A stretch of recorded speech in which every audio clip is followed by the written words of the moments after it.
No one ever told you, but there is a Bible unlike the one you have on your shelf. It's older, longer, and far more dangerous. Dangerous not because it lies, but because it reveals what others have hidden. While most modern translations contain 66 books, the Ethiopian version surpasses 80, and among these forgotten texts lie the mysteries that could rewrite the entire history of Christianity. Have you ever wondered why you've never heard about this in your church? Maybe it's because the answer doesn't fit in a Sunday sermon. It demands silence and courage. Most people believe the Bible is a closed, immutable work, carefully preserved for centuries. But that idea is a recent construction. For nearly 1,000 years, there was no universally accepted New Testament. Each region, each church, each community had its own versions, its own gospels, its own standards of faith. And the Ethiopian Bible is the last surviving fragment of a time when revelation was still plural, before it was shaped by empires, councils, and wars. What it preserved were not heresies. They were missing pieces of a puzzle that was violently dismantled. Imagine opening your Bible and finding the Book of Enoch, the Apocalypse of Peter, the Book of Jubilees, the Secrets of Ezekiel, the Didache, the Shepherd of Hermas. Imagine reading Gospels written by Thomas, by Mary Magdalene, by Philip. Texts that speak of a Jesus you've never met, a Jesus who teaches in silence, who reveals truth only to the initiated, who speaks of inner kingdoms and the light hidden within the human being. Now imagine these books were not banned because they were false, but because they were too intimate, too liberating, too irreversible. The Ethiopian Orthodox Church is one of the oldest Christian institutions in the world, with roots tracing back to the 4th century, and it sees itself as the guardian of a tradition untouched by Roman filters. It did not participate in the councils that decided what was canonical and what was not. While the West unified doctrines, it preserved manuscripts, and not just any manuscripts. Many scholars believe the Ethiopian version is the closest we have to the lost original texts. And that changes everything, because if these texts are authentic, then much of modern Christianity is based on an incomplete selection.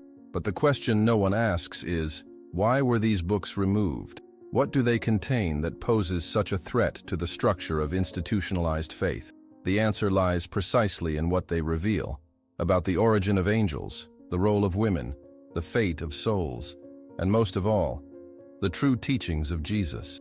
While the traditional Bible points towards sin and repentance, the Ethiopian Bible points to remembrance and reconnection with the divine within.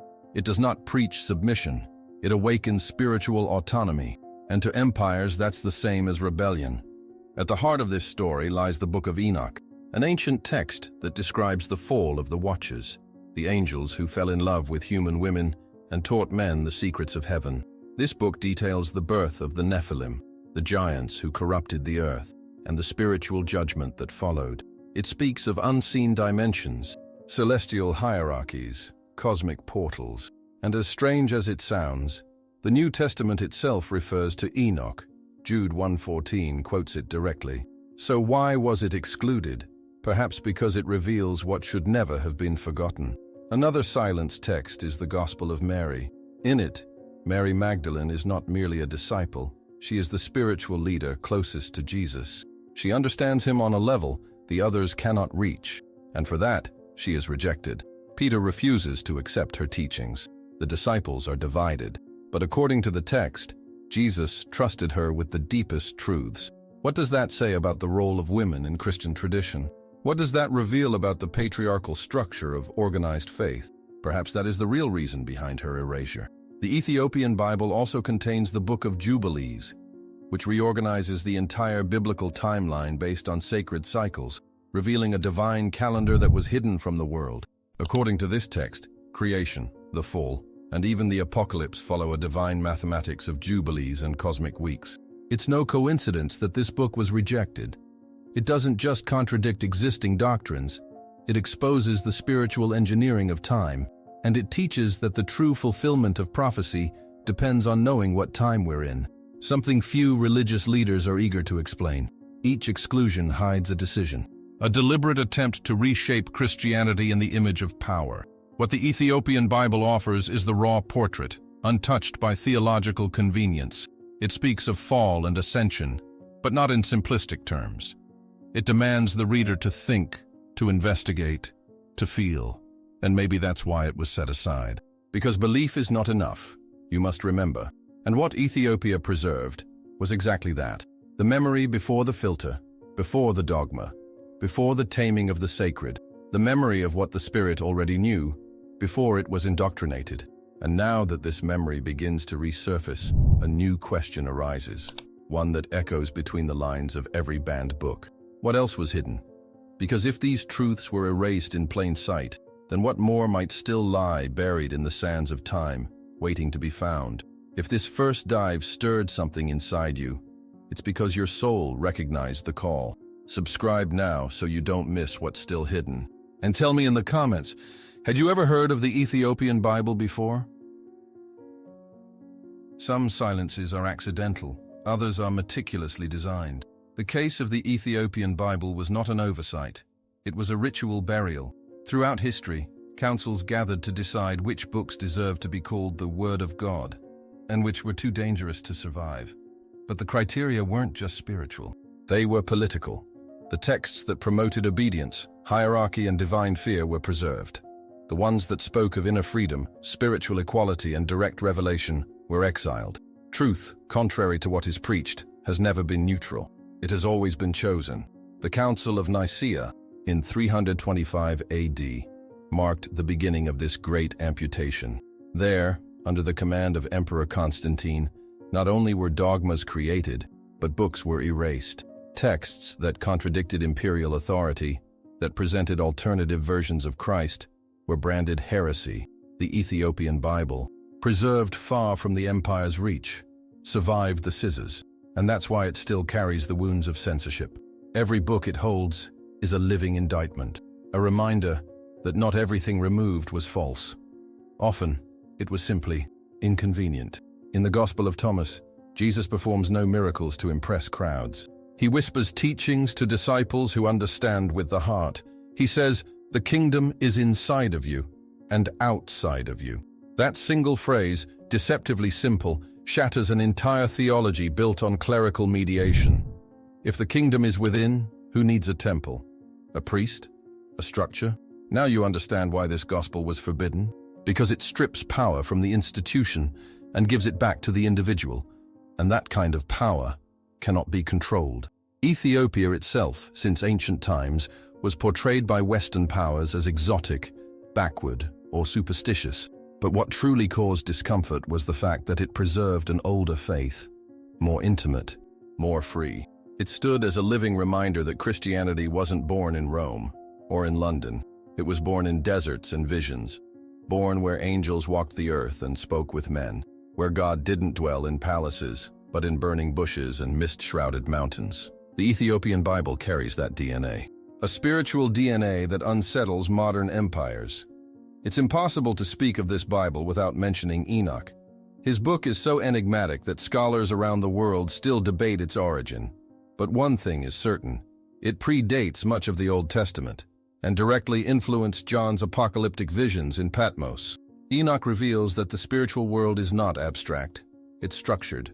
And more than that, it shows there's an invisible war between those who preserve the light and those who distort it. By removing Enoch from the Western Bible, they also removed the key to understanding the spiritual backdrop of Revelation. And maybe that's why it was silenced with such intensity. Another forgotten book is the Apocalypse of Peter. Unlike the better-known Apocalypse of John, this text speaks of a judgment based on conscience, not punishment. The wicked aren't punished by a vengeful God. They reap the consequences of their spiritual disconnection. Hell, here is a state of soul, not an eternal prison. And that changes everything. Because a God who doesn't punish, but simply reveals, dissolves the fear that sustains so many altars. And without fear, maybe there's no prophet either. The problem was never theological. It was economical. And behind every censorship, there was always a market for souls. Ethiopia, on the other hand, never profited from its faith. Its tradition is built on fasting, ancient chants, and monks in silence, on manuscripts passed hand to hand like living treasures. There, the Bible is not for debate. It's a presence, a breath, something read barefoot and with washed eyes. And maybe that's why it stayed pure, because it was never used to dominate. It was used to remember. And where there is memory, there is resistance. And where there is resistance, there is always someone trying to erase it. It's no coincidence that the Ethiopian Bible speaks so much of light and darkness, but almost never in the way Roman texts do. Here, light is not dogma, it's recognition, a return, a remembering of what the Spirit already was, before it was shaped by human words. And darkness, most of the time, is forgetfulness, the abandonment of the self.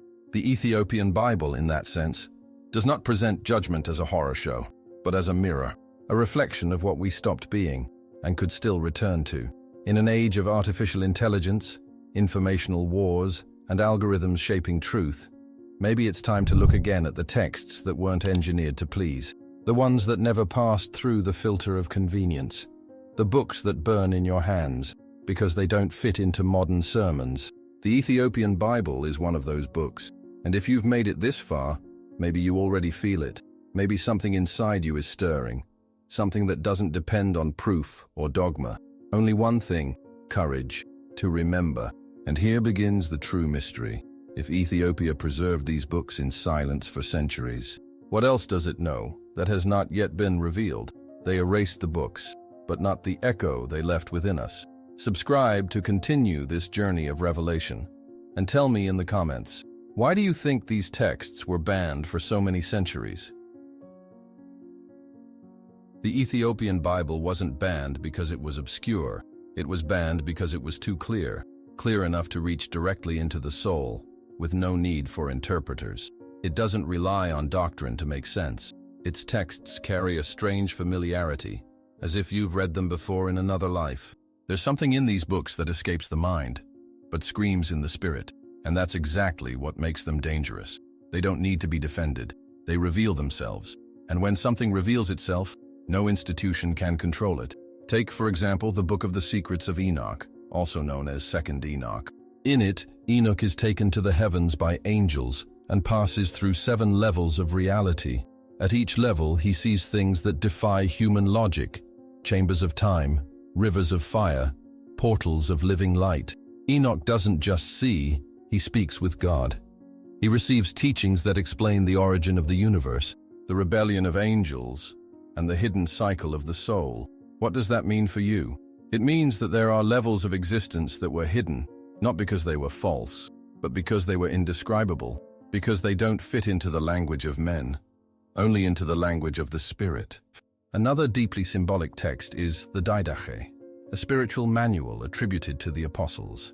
But unlike the books of the New Testament, it doesn't focus on miracles or prophecies. It speaks about how to live, about the way, about the difference between the way of life and the way of death. It's direct, simple, and at the same time, brutally true, because it forces us to admit that faith is not made of speeches. It's made of invisible decisions, small acts that reveal the soul long before words do. And perhaps that's why it was forgotten, because it flatters no one. It simply instructs. The Shepherd of Hermas is another hidden yet essential text.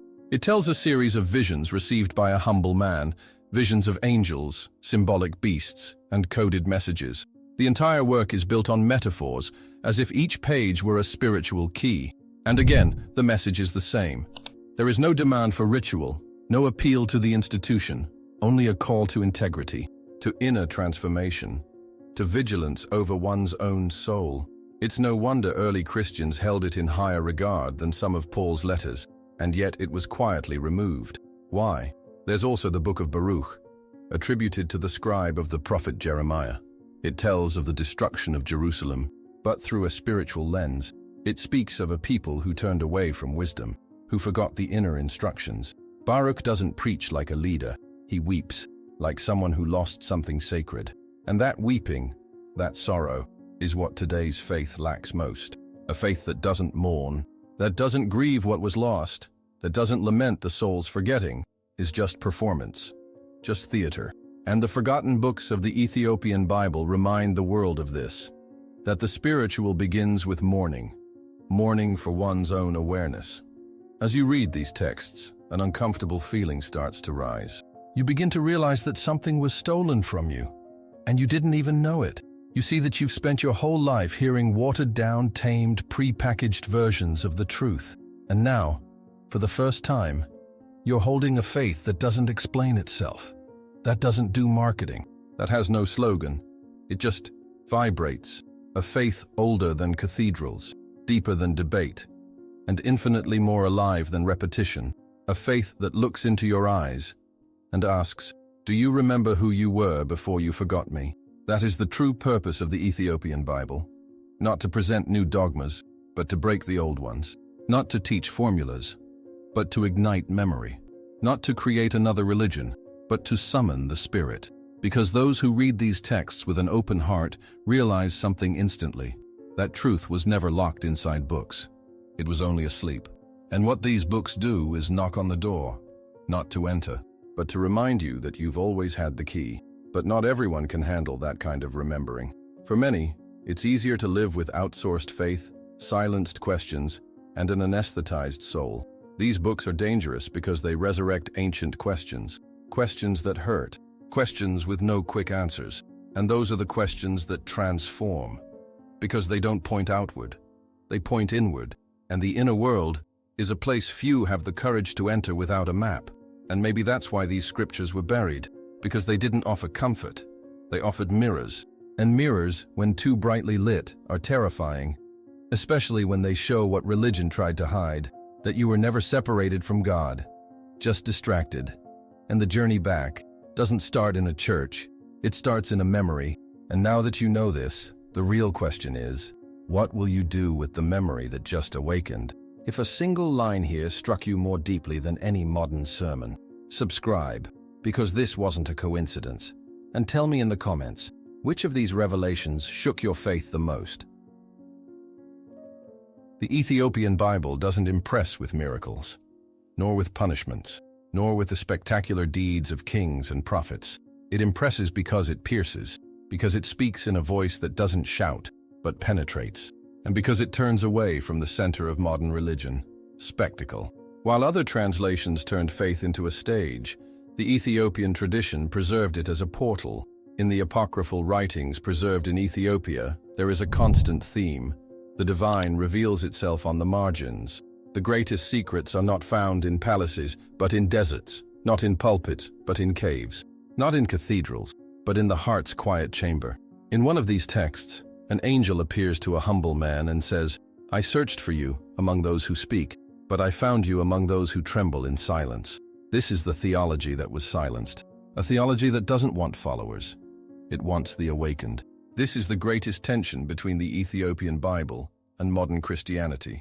While the West taught generations to seek external signs, these forgotten scriptures insist on looking inward. There, faith is not conquered, it is remembered. It is not fed by spectacle, it is purified by scarcity. Many readers get frustrated with these texts because they expect more action. But those who read with the Spirit will see. Every page is a mirror, every phrase is a summons, every silence is an answer. And that is the secret institutions couldn't accept, because a faith born in the desert, sustained in silence, and confirmed in the soul, doesn't depend on hierarchy. It does not bow to titles. It cannot be sold. That's why these books were removed, not because they were false, but because they were self-sufficient, because they taught that God never wanted to be worshipped out of fear, but remembered out of longing. And longing, unlike fear, cannot be manipulated. In the apocryphal texts preserved in Ethiopia, Jesus is not just described as a savior, but as an awakener. He does not say, "Come to me, and I will do everything for you." He says, "Remember who you are." There's a little-known passage where he declares, "Whoever drinks from my fountain will never thirst, because they will discover that the source was always within." This kind of teaching wasn't rejected for lack of evidence. It was rejected for its excess of freedom, because a faith like that doesn't fit inside a system built on dependence. With every page you read, something begins to shift, not from the outside in, but from the inside out. Fear begins to lose its grip, questions begin to scream, and a new awareness rises.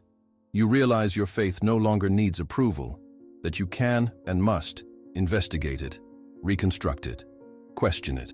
That's not disrespect. That's reverence for what is true, and that reverence, paradoxically, has never needed an altar. only truth. And maybe that's why the Ethiopian Bible isn't part of daily devotionals. It doesn't fit into 30-day reading plans. It doesn't offer quick promises. It doesn't have comfort. It demands presence. It demands silence. It demands that you stop chasing blessings and begin remembering what you already carry. It asks you to trade, "I believe because they told me," for "I remember because I felt it." And that, at its core, is what most threatens manufactured Christianity, the return of organic faith, the kind that cannot be imposed, that needs no marketing, that depends on no status, the kind that rises like a seed that has always been there, waiting for light. And the Ethiopian Bible, with all its forgotten books, is that light, raw, uncomfortable, liberating. But that kind of light is not for everyone. It doesn't warm, it burns. It reveals the cracks in the temple, the lies at the altar, the screams buried inside the soul. And in doing so, it leaves a final question. Do you still want the truth, even if it destroys everything you've been taught? Truth doesn't need to shout. It only needs to be felt. If this touched you in silence, subscribe now and answer in the comments. Do you believe we can live a faith beyond the spectacle? What would happen if you were shown a different Jesus? A Jesus more human and, paradoxically, more divine. A teacher who didn't come to start a religion, but to remind humanity of the light it had forgotten. The Ethiopian Bible contains gospels and traditions that describe this kind of Christ. Not as an idol, but as a mirror.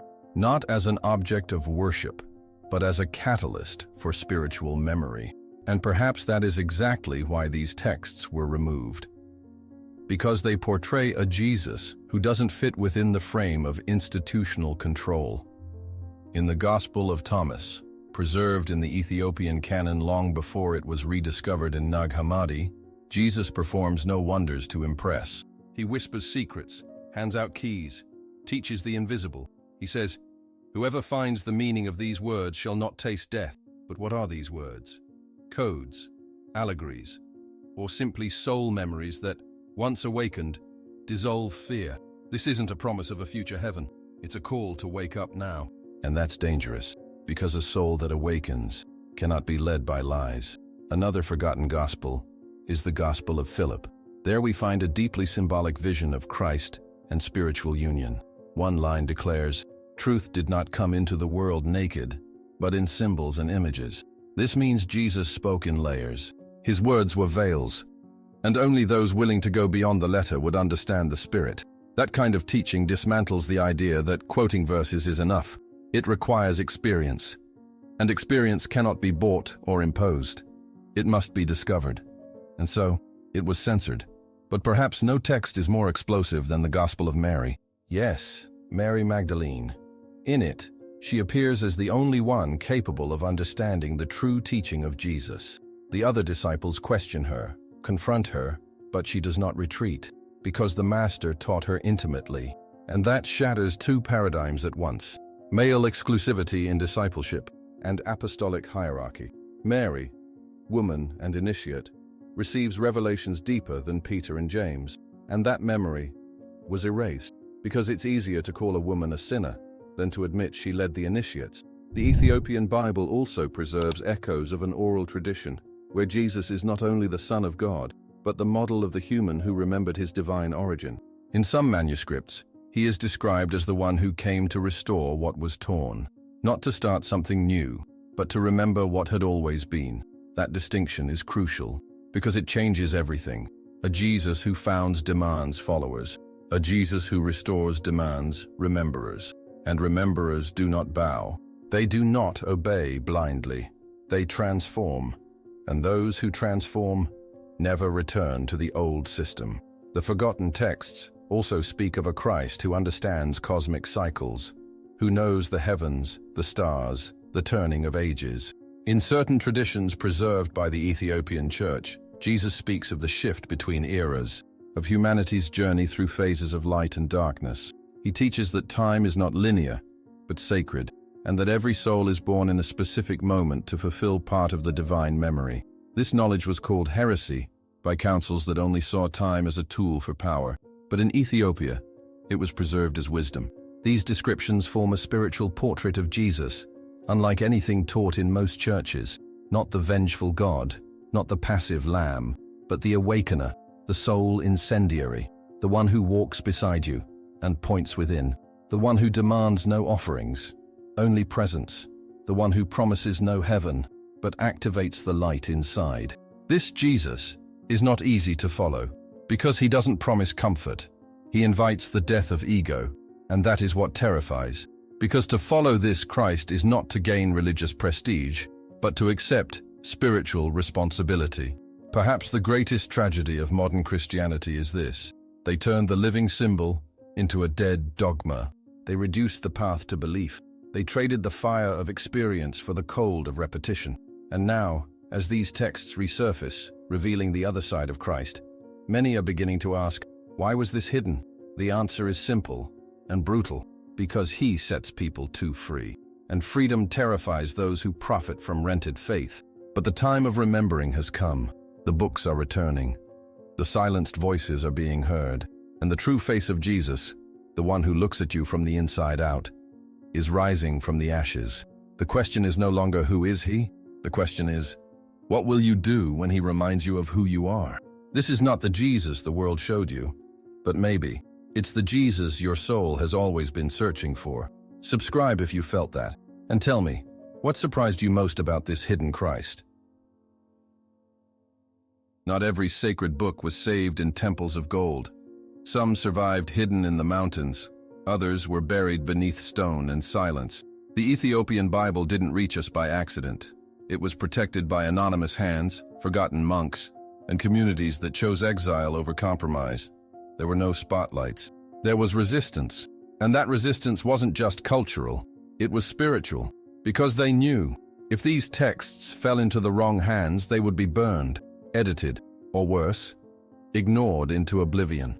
For centuries, while the West waged crusades in the name of a faith it had engineered, Ethiopia preserved a Christianity nearly unknown to the world, not built on popes or councils, but on visions, fasts, and hand-copied manuscripts. Ethiopian monks, living in caves and monasteries carved from stone, didn't write for academic pride. They wrote for memory, out of obedience to an inner calling, out of fidelity to what they heard in silence. And because of them, we can read today what the world tried to erase. But don't think that this preservation was peaceful. Ethiopia was invaded, attacked, marginalized. Its texts were dismissed by European theologians as African folklore. Its visions called superstition. Its gospels labeled heresy. Racism, colonialism, and imperialism didn't just destroy cultures, they tried to erase spiritual memory. And what many call Ethiopian heresy is, in truth, one of the last windows into Christianity before its conversion into empire.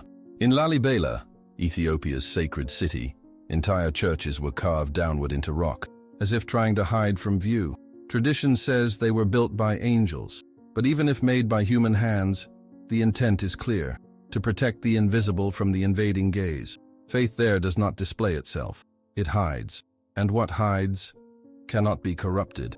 That's why the texts preserved there endured, because they stayed beyond the reach of the machine that turned faith into power, and power into product. What's most astonishing is that many of the manuscripts in the Ethiopian Bible were only discovered in the West within the last 100 years. And even now, they remain ignored. Most Christians have never heard of the Book of Adam and Eve, the Apocalypse of Elijah, the Ascension of Isaiah, texts that were in the hands of monks for millennia, texts that speak of heaven with more detail than any other biblical book. And why are they never taught? Because they are not useful to the system, they are useful to the soul. And that is what unsettles most. The guardians of these texts knew they were protecting something greater than history. They were protecting the spiritual thread that connects humanity back to its divine origin. And every time one of these books is opened, that thread sparks again. But that spark comes with a price, because it requires you to peel away what was imposed, to abandon the faith you inherited, and seek the faith you remember, to stop repeating and start listening. And today, listening is an act of sacred rebellion. Have you ever asked yourself why, even in the information age, these texts are still so rarely discussed? Why, despite archaeological proof, verified translations, and public access, No one talks about them in church because control no longer needs to burn books. It only needs to burn interest. All it takes is to label them irrelevant, dangerous, esoteric, and just like that, people walk away before ever opening the cover. In this case, silence is the greatest weapon, and it's against that silence we are now speaking. But there's something the Guardians always knew, and now you need to know. Truth does not need defense. It only needs to be remembered. Once it enters, it doesn't leave. It can be buried, mocked, delayed, but never erased. The Ethiopian Bible is living proof of that. And if you're still here, reading this, maybe your soul is already responding to the same call those monks heard. A call that doesn't demand blind faith, but eyes that see, ears that hear, hearts that tremble. And maybe now is the time to ask yourself, what else is still hidden between the stones of the world and of your own soul? These guardians didn't fight for fame. They fought so that you could remember. Subscribe now and help keep that memory alive. And tell me in the comments, do you feel you were called to protect something too? Few realize it, but what's at stake is not just the memory of the past. It's the design of the future. The Ethiopian Bible, with its forgotten texts and living symbols, is more than an ancient reliquary. It is a silent prophecy, a sketch of what Christianity could have been and might still become. Because while many rush to protect tradition, a few are rediscovering the origin. And origin is always more powerful than habit. It doesn't depend on time, it depends on truth. The forgotten Gospels speak of a kingdom not built of stone, but of consciousness. Of a judgment not made of literal fire, but of light that exposes the invisible. Of a return of Christ that won't descend from heaven like a media event, but will rise from within every soul that awakens. This is the most dangerous idea preserved in the Ethiopian Bible, that the end of days is not an event, it's a mirror, and in it, each person will see not the world's fate, but the condition of their own soul. The apocryphal texts that survived in the East describe a salvation that does not depend on religious belonging or doctrinal allegiance. They speak of a reconnection with the divine already hidden within the human spirit, covered but not lost. And if this is true, then the entire religious structure built on fear and dependency collapses. Not because it is evil, but because it becomes unnecessary, and what is no longer needed loses control, and what loses control is silenced. What's most unsettling is this. All of this was already written, on papyri, on scrolls, in ancient hymns. It just wasn't authorized. It wasn't allowed to be seen. But now, something is changing. A generation that no longer waits for permission is finding these books, opening these pages, and feeling what no modern sermon can deliver. Truth without mediation, and a truth that needs no explanation, only remembrance. In some of these forgotten Gospels, angels do not come to collect the righteous. They come to awaken the forgotten. They don't ask, "What do you believe?" They ask, "What did you do with what you knew?" And that changes everything, because salvation is no longer a reward, it becomes a consequence. The consequence of having heard the subtle call of the soul, of having followed the invisible thread of memory that still runs through these erased scriptures. The Ethiopian Church believes these texts survived for a reason, that God allowed their preservation as a final act of mercy for the last days, not as an accusation against modern Christianity, but as a healing mirror that reveals what was lost and how to return. Every silenced book is a path home, a step toward a faith more alive, more silent, more true, a faith that does not divide, that does not condemn, that simply ignites. But to walk that path, you'll have to abandon the comfort of certainty. You'll have to leave behind the voices that repeat and enter the voice that whispers. You'll have to look at the Bible you know and ask, what was added? What was removed? What was distorted? And more importantly, why did no one want you to ask? The answer will come, but not from outside. It will arrive in the silence that follows the shock, in the trembling that follows the revelation, in the emptiness that comes when you realize you must rebuild from the beginning. But don't be afraid. That emptiness is where the new gospel begins. The gospel never preached. The gospel of remembrance, of reconnection, of the presence that never left, but was forgotten. And maybe now you understand why this Bible was banned. Because it doesn't want to convince you. It wants to awaken you, and awakened souls no longer kneel to dogmas. They no longer need temples. They become temples. Maybe this is the gospel your soul has always longed to hear, but was never allowed to find. If you felt that, subscribe now and tell me in the comments. What do you feel is being born inside you after hearing all of this? There is no ending for what was never forgotten. The books Ethiopia protected didn't survive to win debates or correct doctrines. They endured for one purpose only, to make you remember. Remember a language that isn't spoken with the mouth, a truth that cannot be proven with verses, a calling not heard with the ears, but vibrating from within, as if it had always been there, waiting for you to return and finally listen. Now that you've seen what they tried to erase, there's no turning back. The silence between the words begins to speak louder than the memorized sermons. The torn pages of the Gospels don't scream, they whisper, but they whisper with a force that crosses centuries, religions, languages, and they murmur, "You always knew," not in the intellect, but in the spirit, in that part of you that was never colonized, never tamed, never shaped by fear. Perhaps that's why the texts of the Ethiopian Bible weren't rediscovered by scholars, but by seekers. Ordinary people, thirsty not for theology, but for truth, for a kind of faith that requires no robes, no stages, no shouting, a faith that kneels silently in the dark, and there, in the invisible, finds a fire that does not consume, but purifies, a fire that doesn't come from the outside, but has been burning quietly for a long time, hidden beneath the ashes of forgetting. And that's exactly what these books do. They blow on those ashes. Not to show you something new, but to reveal what has always been burning. They are not manuals. They are mirrors, ancient mirrors, some cracked, others clouded, but all capable of reflecting one single question worth more than 1,000 sermons. Who were you before they taught you who you were supposed to be? Because in the end, what's truly at stake is not the Bible, not the Gospels, not the institutions. What's at stake is you, your soul, your memory, your spark. And these forgotten, marginalized, dismissed books are like letters sent into the future, written by hands that knew someone. You would one day find them. Someone who wasn't seeking power, but reunion. Someone who would understand. The way back is not paved with dogma.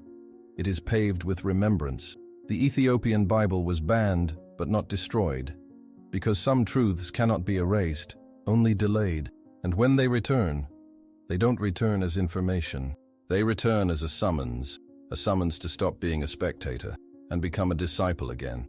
But not a disciple of men, not of churches, a disciple of the truth that pulses in silence, waiting for its time to be heard. And maybe that time is now. This very second you breathe differently, when your eyes linger longer on a certain phrase, when your soul trembles without knowing why. That is memory. That is scripture too. Not the one that's printed, but the one that's alive, hidden in the only place the empire never reached, inside you. Now close your eyes, and before moving to the next video, be still, because it is in that silence that the true gospel continues.